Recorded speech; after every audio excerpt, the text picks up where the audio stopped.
So, I felt like watching this episode, it was mostly about NIO and her background. Now, let me explain why I think that. One, because um, we got an explanation of where she came and how she ended up in the arms of, or in the care of the boss, I guess. And her backstory was she was originally from the mountains, but the circus picks up, kids that they describe as monsters. In reality, they probably have some kind of birth defect, like a weird arm or something, some birth defect, and they get them, and he was one of these kids with a birth defect, I guess. And most likely, I'm guessing that birth defect was that he had the brain of a psychopath or a sociopath, someone who just doesn't care for anyone, only cares for himself, and just doesn't know the right or wrong. That's why at such a young age he can perform these acts because he doesn't know what's right or wrong. Like, I bet he doesn't even know that they're doing a revenge. All he knows is that, oh, we're getting this money, we're getting paid to do this, and then we execute it. That's all it is to him. So yeah, probably because he was so valuable is because he had the mind of a psychopath, pretty much. The second thing is that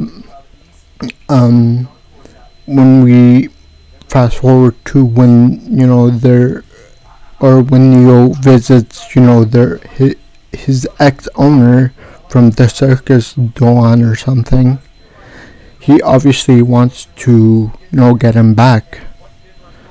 I regret letting you go and all that.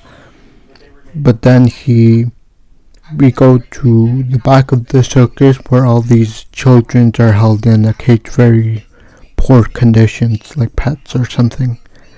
And thankfully, the main caretaker of the circus, she actually cares about these children. Like, we can see her feeding them. She has empathy. Like, she said, if you don't want to get slugged in the face like me, you should do what they say, so they don't hurt you or anything. So she actually cares. That's a good thing. But what I wanna get to was that we see Neo kind of walking towards these children, and she tosses them a gold coin, probably a gold coin that did cost a lot to get from her side.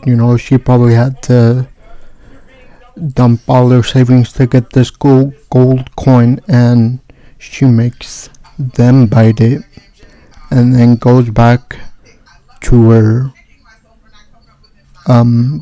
boss and says, oh, we have a mission now, we have a gold coin that's been. And obviously they're very suspicious because, like, where'd these kids even get a coin, where'd you get it?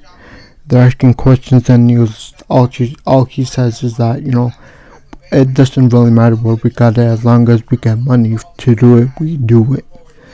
And these two, or the three, the doctor, samurai, and the card guy, they get sent to not to scout, but it's very apparent when they arrive that they've been tipped off that these guys were gonna come.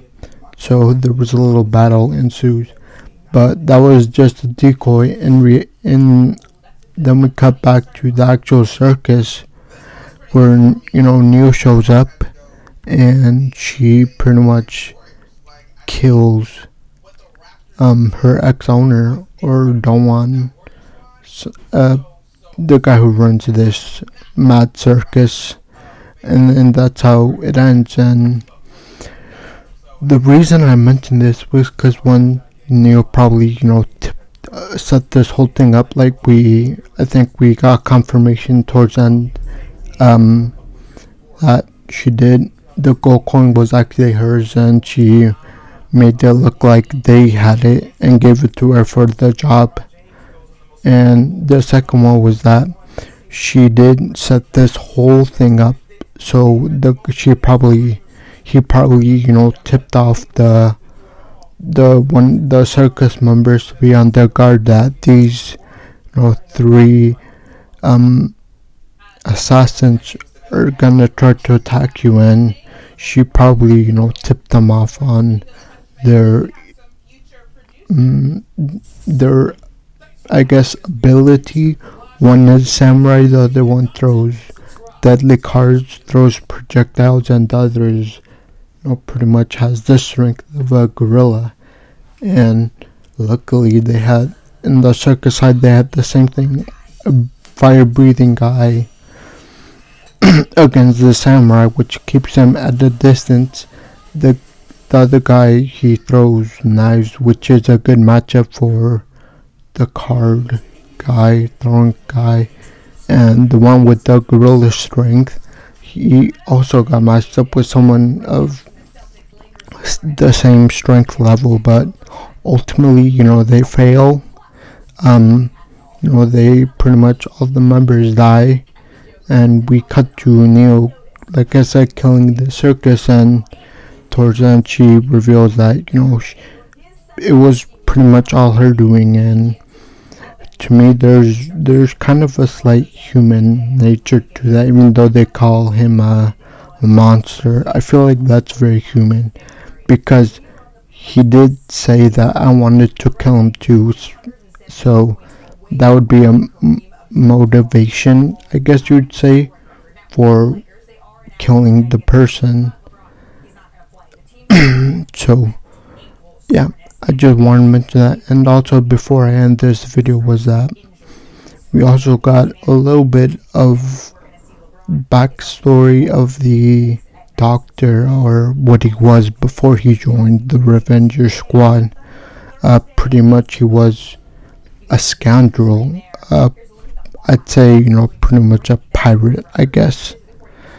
And he further explains that's why I live so close to the sea, because it calms down that side of me.